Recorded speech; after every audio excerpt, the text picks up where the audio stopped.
ঈদ আৰু নিৰ্বাচনৰ আগমুহূৰ্তত বহিৰাজ্যৰ পৰা স্বগৃহলৈ আহিব বিচাৰিছে নেকি? কৰ্মসূত্ৰে বহিৰাজ্যৰ কেৰেলা, তামিলনাডু, বেংগালুৰু বা কৰ্ণাটকত থকা আপুনিও নিজৰ ঘৰলৈ আহিব বিচাৰিছে নেকি? তেন্তে বহিৰাজ্যৰ পৰা স্বগৃহলৈ আহিব বিচৰা সকলোৰে বাবে আছে এটা ভাল খবৰ।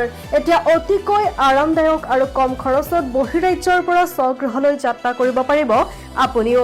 অতি কম খৰচত কেৰেলা, তামিলনাডু, বেংগালুৰু আৰু কৰ্ণাটকৰ পৰা নিজৰ ঘৰলৈ আহিব পাৰিব আপুনি। যদি আহিব বিচাৰিছে তেন্তে আজিয়ে বুকিং কৰক আপোনাৰ আসন আৰু নিশ্চিত কৰক আপোনাৰ যাত্ৰা। এতিয়াৰে পৰা ট্ৰেইন বা ফ্লাইটৰ বাবে আপুনি আৰু হাবাথুৰি খাই ফুৰিব নালাগে, কাৰণ আপোনালোকৰ বাবে লৈ আহিছে বিশেষ সুবিধা।